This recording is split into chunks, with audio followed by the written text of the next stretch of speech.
The helicopter flew low over the frozen land. Below, there was nothing but ice and snow for hundreds of miles. Lieutenant Commander Daniel Vance sat near the window and watched the white world pass by. He was 42 years old, with gray starting to show in his dark hair. His face was hard and tired, marked by years of service and loss. 3 years ago, he had lost his daughter in a colony attack. Her name was Lily. She was only 7 years old. Since that day, Daniel had thrown himself into his work. He took every dangerous mission. He volunteered for every assignment that no one else wanted. He was not trying to be a hero. He was trying to forget. The pilot's voice came through the radio. "Sir, we are approaching the crash site. You should see it in 2 minutes." Daniel nodded and checked his weapon. His team consisted of 4 soldiers. They were all good men and women who had served with him before. None of them knew what they would find. The satellite images had shown something falling from the sky 3 days ago. It had crashed in the most remote part of the Arctic Circle. No country claimed responsibility. No space agency reported a lost satellite. Whatever had fallen from the sky was not from Earth. The helicopter landed on a flat section of ice, about half a mile from the crash site. The cold hit Daniel like a wall when he stepped outside. The temperature was -40 degrees. His breath turned to mist immediately. He pulled his mask up over his face and led his team forward. They walked through the snow for 20 minutes before they saw it. The wreckage was spread across a quarter mile. Pieces of strange metal lay everywhere, twisted and broken. The metal was dark purple, almost black, and it seemed to absorb the light rather than reflect it. Daniel had never seen anything like it. "Spread out," he ordered. "Look for survivors. Look for anything that might tell us what this thing was." His team moved carefully through the debris. Daniel walked toward the largest piece of wreckage, which appeared to be the main body of the craft. It was the size of a small house, cracked open on one side. Smoke still rose from somewhere inside. He climbed through the opening and found himself in a corridor that made no sense. The walls were curved in ways that hurt his eyes. Strange symbols covered every surface. The air smelled like flowers and electricity mixed together. Then he heard a sound. It was weak, barely louder than a whisper. But it was definitely a voice. Daniel moved deeper into the wreckage, his weapon raised. He turned a corner and stopped breathing. She lay against the wall, surrounded by broken machinery and shattered glass. She was not human. That was clear immediately. Her skin was pale silver, almost glowing even in the dim light. She had 6 eyes arranged in 2 rows of 3, and all of them were looking at him. Her hair, if it could be called hair, was made of thin strands that moved on their own, like seaweed in water. She wore armor that seemed grown rather than made, and much of it was cracked and stained with blue liquid, blood. That was her blood. She was dying. Daniel could see that clearly. Half of her body was crushed under a fallen beam. The blue blood pooled around her, spreading across the floor. Her 6 eyes blinked slowly as she watched him approach. Daniel lowered his weapon. He did not know why. Something about her made him feel that she was not a threat. Perhaps it was the way she looked at him. Or she looked at him. There was no anger in those strange eyes. Only sadness. Only hope. She spoke. Her voice was like wind chimes in a storm, high and musical but broken. The words were not English, but somehow Daniel understood pieces of them. It was as if the meaning floated directly into his mind. "Human," she said. "You came." "I am here to help," Daniel said, though he did not know if she could understand him. "We can get you medical attention. We can try to save you." She made a sound that might have been a laugh. "No saving. Body broken. Time short." She lifted one hand, trembling with effort, and pointed to something behind Daniel. "There, the pod." "My son." Daniel turned and saw it. A small container, about the size of a basketball, sat undamaged among the wreckage. It glowed with soft blue light, pulsing like a heartbeat. "Your son?" Daniel asked. "Prince Kalthos, heir to the throne. Last of my blood." Her voice grew weaker. "The Dominion will come. They will search. Bad ones want him dead. Want the throne for themselves." Daniel walked to the pod and picked it up carefully. It was warm in his hands, warmer than anything should be in this frozen place. Through the semi-transparent surface, he could see a small form curled up inside. A child. An alien child with pale blue skin and tiny ridges across its forehead, sleeping peacefully. "What do you want me to do?" Daniel asked, returning to the dying queen. She reached out and gripped his arm. Her strength surprised him. Her 6 eyes locked onto his 2, and he felt something pass between them. An understanding. A plea. Protect him. Raise him. "You are warm. I feel it. Humans are warm. Your hearts burn bright." She pulled him closer. "He will bond with you. He will call you father. Please, please keep him safe." Daniel looked at the sleeping child in the pod. He thought of Lily. He thought of the empty house waiting for him back home. He thought of all the years stretching ahead with nothing to fill them. "I will," he said. "I promise." The queen smiled. Her 6 eyes began to close, one pair at a time. "Thank you, human." "Thank you, Daniel Vance." He did not remember telling her his name. Her hand fell away from his arm. The glow faded from her skin. Her strange hair stopped moving and lay still. She took one last breath, and then she was gone. Daniel stood there for a long moment, holding the pod against his chest. The child inside stirred slightly, making a small sound, then settled back into sleep. Footsteps approached. One of his soldiers appeared at the corridor entrance. "Sir, did you find anything?" Daniel made his decision in that moment. He did not know why. He did not understand it. But he knew it was right. "One survivor," he said. "She died before I could reach her. The ship is empty otherwise.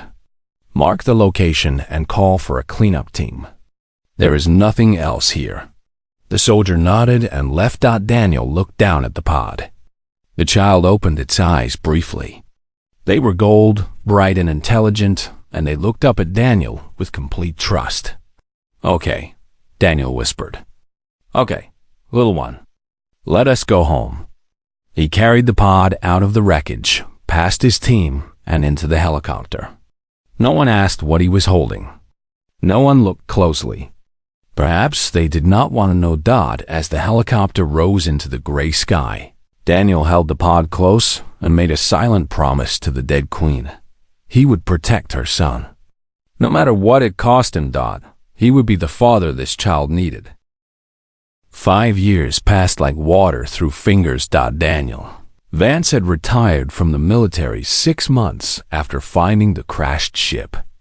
He told his commanders that he was tired, that he needed rest, that the years of service had worn him down. They believed him because it was partly true. They gave him a pension and a medal and wished him well. He bought a small farm in Montana, far from the cities, far from the military bases, far from anyone who might ask questions. The nearest neighbor was 15 miles away. The nearest town was 30. It was perfect. The child grew fast. Daniel had named him Kai, a simple name that would not attract attention. In the first year, Kai had grown from an infant to what looked like a 3-year-old human child. His pale blue skin had faded to something closer to normal, though it still held a slight shimmer in certain light. The ridges on his forehead had flattened and could be hidden with the right haircut. His eyes remained gold, but Daniel told people it was a rare genetic condition. By the 5th year, Kai appeared to be about 8 years old. He was thin and quick, with dark hair that Daniel kept short. He wore normal clothes, played with normal toys, and spoke perfect English with a slight accent that no one could quite place. But he was not normal. He would never be normal. Kai's mind worked differently from human minds. By age 2, he could read at a high school level. By age 3, he was solving math problems that made Daniel's head hurt. He understood things that should have been impossible for a child to understand. He asked questions about stars and planets and the nature of reality that Daniel could not answer. And then there were the other things. One evening, Daniel dropped a glass in the kitchen. He watched it fall, knowing it would shatter on the hard floor. But it stopped in midair, hovering 3 inches above the ground. Kai stood in the doorway, his gold eyes glowing slightly, his small hand raised. "I caught it, Dad," Kai said. As if this were the most normal thing in the world, the glass floated gently upward and settled on the counter. Daniel sat down heavily in a chair. His hands were shaking. "Kai," he said slowly, "how did you do that?" "I just wanted it not to break. So I held it. With your mind?" Kai nodded. "Is that wrong? Did I do something bad?" Daniel looked at his son. His son. That was how he thought of Kai now. Not as the alien child, not as the prince of some distant empire. Just his son. "No," Daniel said. "You did nothing wrong. But we need to be careful. Other people cannot do what you can do. If they see it, they might be scared. They might want to take you away." Kai's eyes widened with fear. I do not want to go away. I want to stay with you." Daniel pulled him into a hug. "You are not going anywhere. I promise. We just need to keep some things secret. Can you do that?" "Yes, Dad, I can do that." From that day on, they had an agreement. Kai would only use his abilities at home when they were alone. He would pretend to be normal around other people. He would be careful, but Daniel knew he needed help. He could not figure out everything about Kai's biology and abilities on his own. So he reached out to one person, the only person he trusted with this secret. Dr. Claire Whitmore had served with Daniel years ago. She was a xenobiologist, one of the few humans who specialized in alien life forms. She was also the most private person Daniel had ever met. She did not like attention. She did not seek fame. She just wanted to understand the universe. When Daniel showed her Kai, she did not scream or run or call the authorities. She simply stared for a long moment, then said, "Well, this is certainly unexpected." Claire ran tests on Kai in secret. She took blood samples, measured his brain activity, studied his cellular structure. She worked slowly and carefully, always making sure Kai was comfortable and safe. After 3 months, she came to Daniel with her findings. Her face was pale. "Do you know what you have?" she asked. "My son," Daniel said. "Yes, but also the heir to the Zirathi Dominion, the most powerful empire in the known galaxy. They control 10,000 worlds, Daniel. 10,000. They have been conquering and ruling for longer than humans have existed." Daniel had suspected this, but hearing it confirmed made his chest tight. What else? The Zirathi have a royal bloodline. It is not like human royalty. It is genetic. The royal family carries markers in their DNA that give them abilities other Zirathi do not have. Telepathy, telekinesis, enhanced intelligence. They can live for thousands of years. Kai has all of that. Kai has more than all of that. His markers are the strongest I have ever seen recorded. His mother was not just any royal. Daniel, she was the queen, the supreme ruler. And Kai is her only child. Daniel sat in silence for a long time. "They will come for him," Claire said softly. "You know that, right? The Dominion will not just forget about their lost prince. They will search every corner of the galaxy. Let them search. He is safe here. For now. But what happens when they find Earth? What happens when they find him?" Daniel did not have an answer. That night, he sat on the porch and watched the stars. Kai came out and sat beside him, wrapped in a blanket against the cold. "Dad, are you worried?" "A little bit. About me?" "About everything. About keeping you safe." Kai leaned against Daniel's shoulder. "You know what Mom told me?" Before she went away. Daniel's heart clenched. Kai sometimes spoke of the Queen as if he could remember her, though he had been so young. "What did she tell you?" "She said humans were special. She said you burn brighter than any other species in the galaxy. She said your hearts are like stars, small but full of fire." "Do you believe that?" "I do, because you saved me." "You did not have to. You could have given me to someone else. You could have told your leaders about me. But you kept me. You became my dad." Daniel put his arm around Kai and held him close. "I will always be your dad. No matter what comes. No matter who tries to take you away. I will always protect you." "I know," Kai said. "That is why I am not scared." But Daniel was scared. Late at night, when Kai was asleep, he would lie awake and think about ships coming from the sky. He would think about soldiers breaking down his door. He would think about losing another child, the way he had lost Lily. He could not let that happen. He would not let that happen. 3 more years passed. Kai grew into a young teenager, clever and kind and curious about everything. He learned to control his abilities better. He could move small objects with his mind without effort. He could sense the emotions of animals and sometimes people. Once, he healed a bird with a broken wing just by holding it in his hands. He never stopped calling Daniel his father. He never stopped treating the small farm in Montana as his home. And Daniel never stopped watching the sky, waiting for the day when the universe would come to take his son away. That day came on a Tuesday morning in October. The news showed strange lights in the sky over every major city in the world. Ships. Thousands of them. More ships than anyone had ever seen. Kai stood beside Daniel and watched the television. His gold eyes reflected the images of alien warships blocking out the sun. "They found me," Kai whispered. Daniel took his hand. "Yes, but we are going to figure this out, together." The universe was about to change. And at the center of it all was a boy who was not quite human, and a man who would not let him go. The sky had turned dark with ships. They came in numbers that the human mind could not properly understand. 100,000 vessels, each one larger than any building on Earth. They moved slowly, silently, casting shadows over entire countries. The sun became a memory. The world held its breath. In New York, people stopped in the streets and stared upward with terror in their eyes. In Tokyo, traffic came to a complete halt.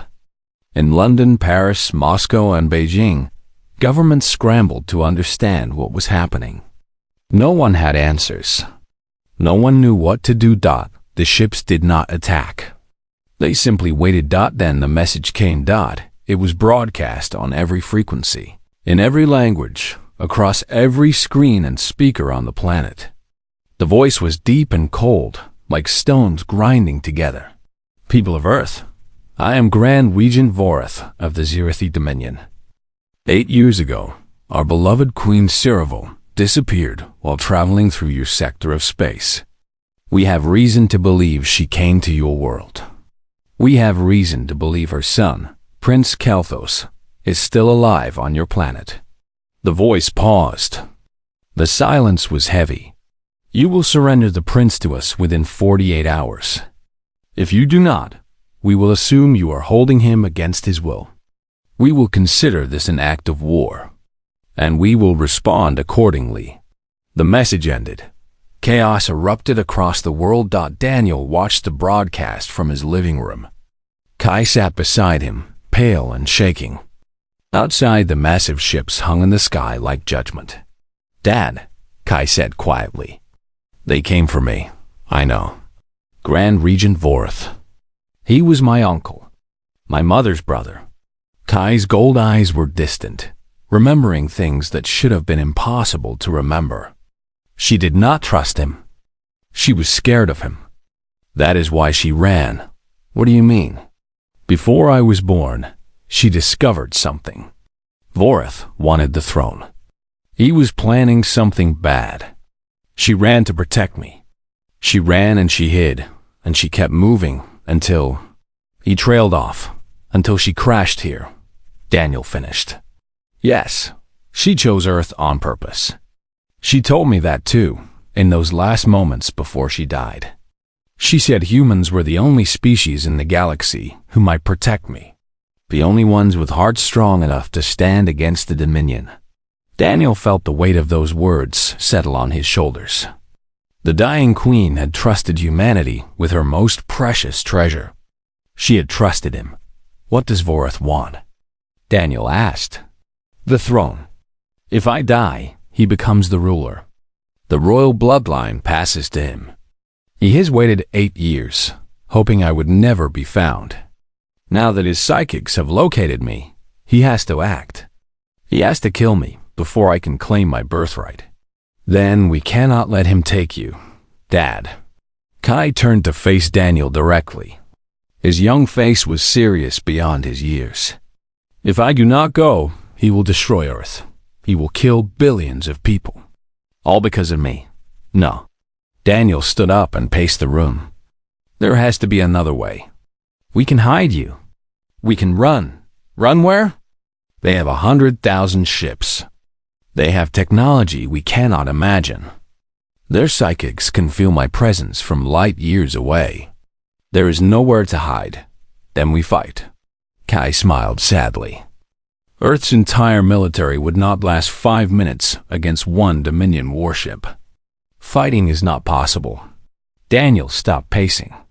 He looked at his son, at this boy who had changed his life, who had given him purpose again after years of emptiness. He could not lose him. He would not lose him. What do you want to do? He asked. I want to protect you. I want to protect this world that has been my home. I want to keep everyone safe. Even if it means giving yourself up? Kai nodded slowly. Even then, Daniel felt tears building in his eyes. He fought them back. I did not save you in that wreckage just to hand you over to someone who wants to kill you. You saved me so I could live. And I have lived, Dad. These 8 years with you have been the best years I could have asked for. You taught me what it means to be loved. You taught me what family means. Whatever happens now, I had that. I had a father. A real father. Daniel crossed the room and pulled Kai into a tight embrace. They stood there for a long moment, father and son, while the shadow of alien ships covered the world. The phone rang. Daniel answered it. The voice on the other end was familiar. Daniel. It is Nathan. Captain Nathan Cole had served with Daniel for 15 years. They had saved each other's lives more times than either could count. After Daniel retired, Nathan had stayed in service, rising through the ranks. Now he was one of the highest-ranked officers in the Earth Defense Corps. Nathan, I was wondering when you would call.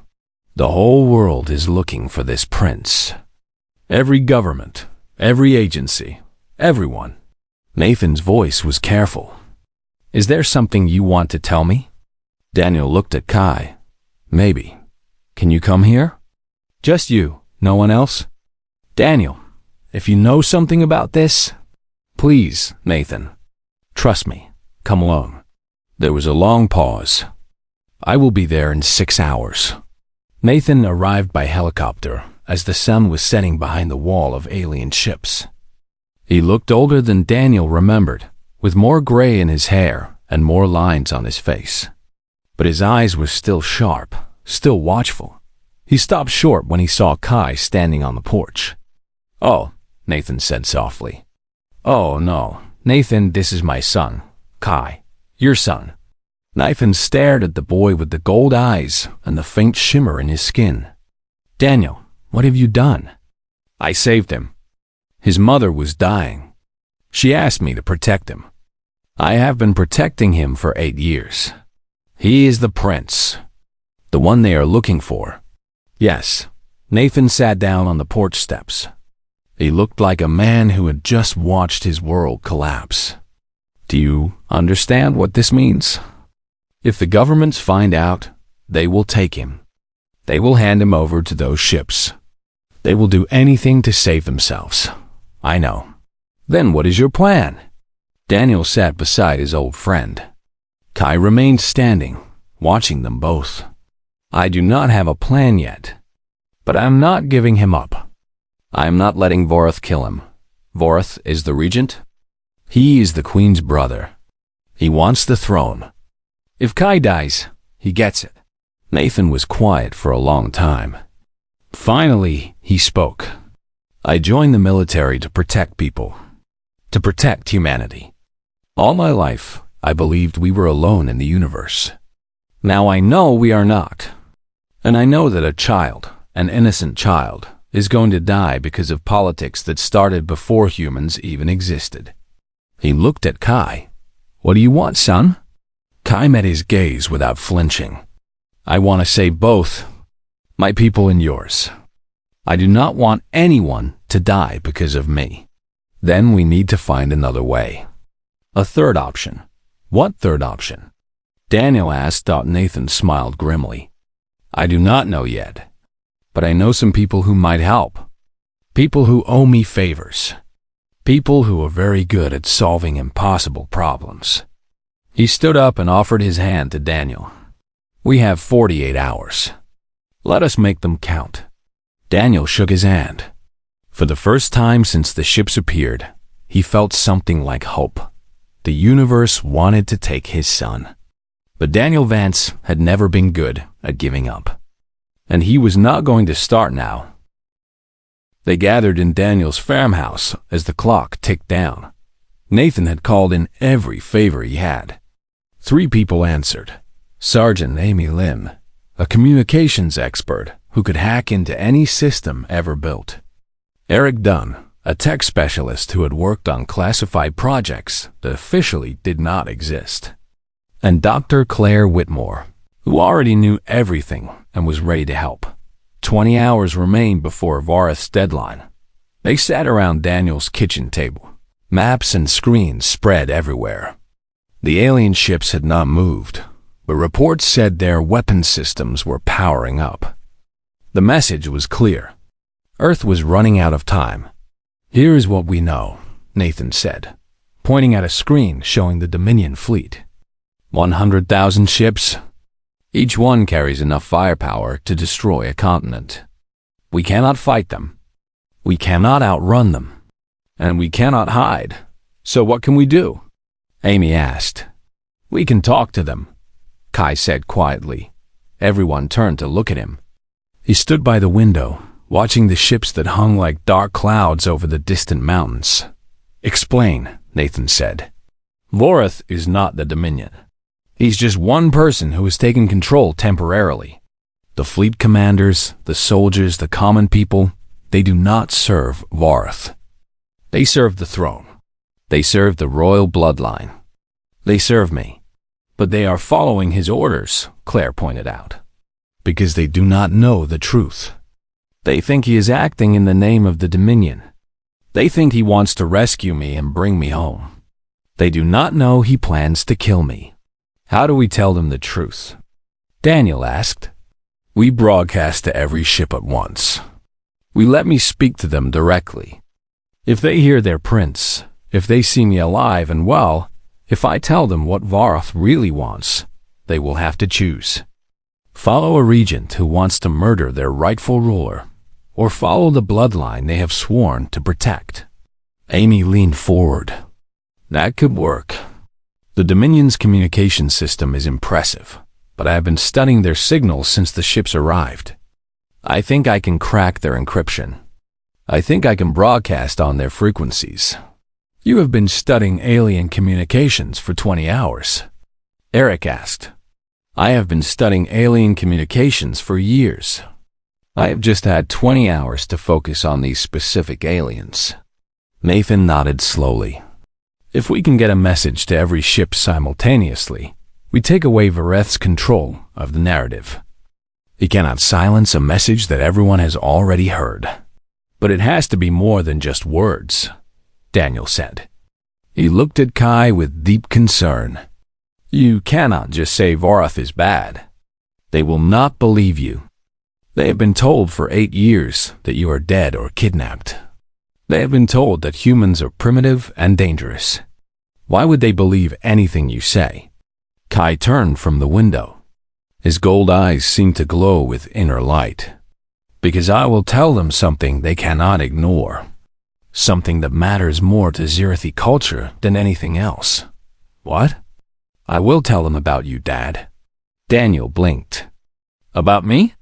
In Zirathi culture, the bond between parent and child is sacred. It is the most important relationship that exists.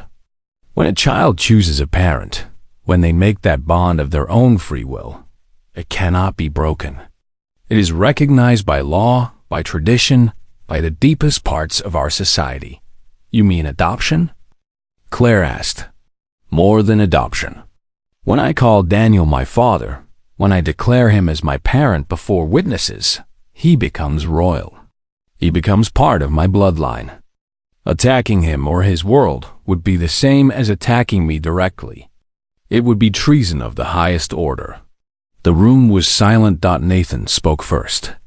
You are saying that if you publicly claim Daniel as your father, the Dominion cannot attack Earth without attacking you. Exactly. And no Zirathi soldier would ever harm the family of their prince. It goes against everything they believe. Vorath could order the attack, but his own people would refuse. Would they really? Daniel asked. Would they disobey their commander just because of tradition? Tradition is everything to the Zirathi. It is stronger than any order. It is stronger than any weapon. If I invoke the parent-child bond before the entire fleet, Vorath loses his power in an instant. Amy was already working on her computer. I need 3 hours to crack their encryption fully. Can we have the broadcast ready by then? Yes, Kai said. But I need to do this alone. They need to see me, hear me, feel my presence. I need to speak from my heart. Daniel walked to his son and put his hands on his shoulders. Are you sure about this? If it does not work, if they do not listen, then at least I tried. At least I did not hide while innocent people died. Kai smiled up at him. You taught me that, Dad. You taught me to stand up for what is right, even when it is hard, even when it is scary. I taught you that? Every day. By the way you live. By the way you never gave up on me. Daniel pulled him into a hug. I am so proud of you. I know. That is what gives me strength. The next 3 hours were the longest of Daniel's life. Amy worked frantically on the encryption. Eric set up broadcasting equipment. Nathan coordinated with his contacts around the world, making sure the signal would be carried everywhere. Claire sat with Daniel on the porch, watching the sky. He is remarkable, she said. In all my years of studying alien life, I have never seen anything like him. He has all the power and intelligence of the Zirathi royalty, but he has something else too. Something human. What is that? Hope. Compassion.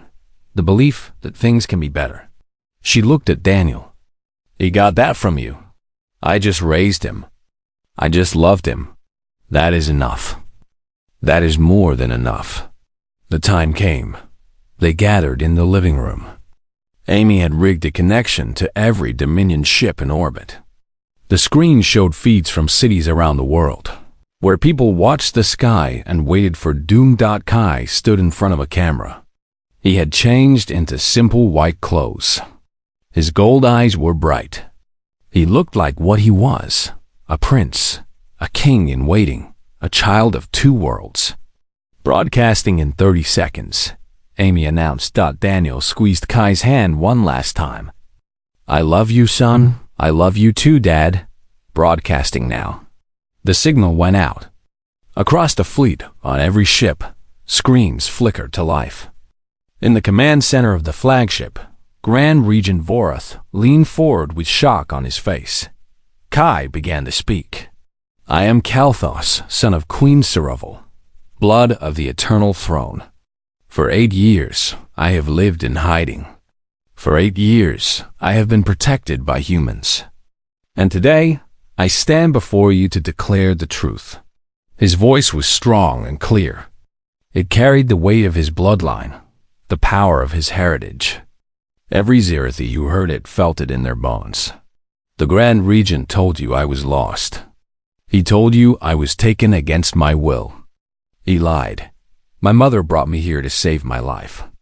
She knew that Vorath wanted me dead. She knew that he planned to take the throne by murder. On the flagship, Vorath began shouting orders. But his communications officers did not move. They were watching the broadcast. They were listening to their prince. I was dying when I came to this world. I was alone and afraid. But a human found me. A man named Daniel Vance. He did not know what I was. He did not care. He only knew that I was a child who needed help. And he gave me that help. He gave me his home, his protection, his love. Kai's eyes glowed brighter. Today, before all of you, before the stars themselves, I declare Daniel Vance of Earth to be my father. Not by blood, but by bond. Not by birth, but by choice. He's my family. His people are my people. His world is my world. He raised his voice. To harm Earth is to harm me. To attack humanity is to attack the house of your prince.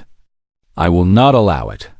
And I ask you, warriors of the Dominion, people of the 1,000 stars, will you follow a regent who seeks to murder your rightful king? Or will you honor the sacred bonds that have guided our people for 10,000 years? The broadcast ended. Silence fell over the fleet. On the flagship, Vorath screamed for the attack to begin. No one fired. No one moved. The universe held its breath. And then, one by one, the ships began to turn away from Earth. The arrest of Grand Regent Vorath happened within the hour. His own guards turned on him. His own officers bound his hands. The moment Kai had spoken, the moment he had invoked the sacred bond, everything changed. The fleet did not belong to Vorath anymore. It belonged to the prince. It belonged to Kai. A shuttle landed in Daniel's field 2 hours after the broadcast. Tall figures in silver armor emerged, their 6 eyes scanning the farmhouse with a mixture of awe and uncertainty. They were Zirathi royal guards, and they had come to meet their future king. Kai stood on the porch with Daniel beside him. He did not show fear. He did not show doubt. He simply watched as the guards approached and knelt in the grass before him. Your Highness, the lead guard said, we have failed you. We believe the regent's lies. We are ready to accept whatever punishment you give. Kai stepped forward. Rise, all of you. The guards stood slowly, confusion on their strange faces. You did not fail me. You were deceived by someone you trusted. That is not your fault. What matters now is what we do next, together. The lead guard seemed uncertain. Together, Your Highness? Yes, I am not going to rule by fear or force. My mother would not have wanted that. She died to give me a chance at a different kind of life, a better kind of kingdom. He looked back at Daniel. Humans taught me that strength does not come from power. It comes from compassion, from connection, from the bonds we choose to make. Over the following days, representatives from across the Dominion arrived on Earth. They came to see the lost prince with their own eyes. They came to understand how a human had raised the heir to their throne. Many were skeptical at first. Some were angry. But when they saw Kai and Daniel together, when they saw the genuine love between them, their doubts began to fade. The negotiations took months. Kai refused to leave Earth. He refused to abandon the man who had raised him. Instead, he proposed something that had never been attempted in the history of the Dominion, a true alliance between humanity and the Zereth. Not conquest, not submission, partnership. The old advisors argued against it. They said humans were too primitive. They said the other species of the galaxy would laugh at them. They said tradition demanded that Earth be absorbed into the Dominion, like all the others. Kai listened to every argument. Then he made his decision. For 10,000 years, the Dominion has grown through conquest. We have taken worlds and made them ours. We have built an empire on power and control. But what has it brought us? Fear, resentment, endless wars. He stood before the High Council, a gathering of the most powerful Zereth in the galaxy. Daniel stood beside him, looking out of place in his simple clothes among the robes and armor of alien nobility. My mother died running from her own family. She died because power had corrupted those who should have protected her. I will not let that be her legacy. I will not let the Dominion continue down a path that destroys it from within. He raised his hand, and a holographic image of Earth appeared above the council chamber. This world took me in when I had nothing. This man raised me when I had no one. Humanity has shown me that there is another way. A better way. We can build something new together. We can be partners instead of masters and servants. The council debated for 3 days. In the end, they agreed. The Treaty of Soul was signed on a summer morning. Earth became the first world in history to join the Dominion as an equal partner. They would share technology and knowledge. They would defend each other against threats. They would learn from each other and grow together. The galaxy watched in amazement. Species that had feared the Dominion for millennia began to reconsider. If the mighty Zereth could form a true alliance with a primitive species, perhaps things were changing. Perhaps there was hope for everyone. Years passed. Kai grew into adulthood, though by Zereth standards, he was still young. He traveled between Earth and the Dominion's capital world, learning to rule, preparing for the day when he would take the throne. Daniel traveled with him when he could. He was no longer young. His hair had turned fully gray. He walked with a cane now, but his mind was sharp and his heart was full. He had lived to see his son become something greater than either of them had. Imagine. The coronation of King Kalthos I was the largest event in galactic history. Representatives from 10,000 worlds gathered to witness it. Humans stood alongside Zereth and 100 other species. The ceremony was broadcast every corner of the known universe. Kai wore the traditional robes of the Zereth monarchy, silver and gold and deep purple. His gold eyes shone bright as stars. But when he looked into the crowd, he only had eyes for one person. Daniel stood in the front row, dressed in the finest clothes he had ever worn. Tears streamed down his weathered face. Before placing the crown on his own head, Kai spoke. Today I take the throne that is my birthright. But I do not take it alone. I carry with me the love of a man who saved my life, who raised me, who taught me everything I know about courage and compassion and hope. He walked down from the throne and stood before Daniel. Daniel Vance of Earth, I hereby declare you father of the king, guardian of the bond, light of Terra. You are my family. You are royalty, and you will be honored for all time. The crowd was silent. Then someone began to clap. Others joined in. The applause grew and grew until it filled the massive chamber like thunder. Daniel did not know what to say. He had never been good with words. So he simply opened his arms. Kai embraced him, right there, in front of everyone. A king holding his father, a child returning love to the man who had given him everything. Thank you, Dad, Kai whispered, for everything. I am proud of you, son. I always was. I always will be. They held each other for a long moment. Then Kai returned to the throne and placed the crown upon his head. He was king now, ruler of the 1,000 stars, the most powerful being in the galaxy. But he was still Daniel's son. And that mattered more than any crown. The story spread across the universe. People told it in every language, on every world. The tale of how a human soldier had found an alien child in the wreckage of a spaceship. How he had raised that child as his own. How that child had grown up to become a king and had changed everything. It became legend. It became myth.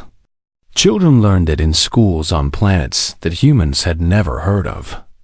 It was proof that the universe was not as cold and cruel as it often seemed. That love could survive anything. That family was more than blood, and it reminded every species in the cosmos of a simple truth that the Zirathi Queen had known all along. The truth she had died protecting. Humans burn brighter than any other species in the galaxy. Their hearts are like stars. Small, but full of fire. Never underestimate humanity. On a small farm in Montana, now preserved as a historical site, visitors from across the galaxy came to see where it all began. They walked through the rooms where a king had learned to be human. They stood on the porch where a father and son had watched the stars together. And sometimes, on clear nights, they said you could still feel something there. A warmth, a presence. The echo of a love that had changed the universe. Daniel Vance lived for many more years. He was there when Kai married. He was there when Kai's children were born. He bounced alien grandchildren on his knee and told them stories about baseball and Montana winters and a little boy with gold eyes who had needed someone to love him. When he finally passed, peacefully in his sleep, the Dominion declared a day of mourning across 10,000 worlds. But Kai did not mourn for long. His father had taught him that grief was just love with nowhere to go. So he took that love and poured it into everything he did. Every law he made, every peace he forged, every life he touched. Daniel Vance had never wanted to be a hero. He had just wanted to be a good father. In the end, that was enough to save everything.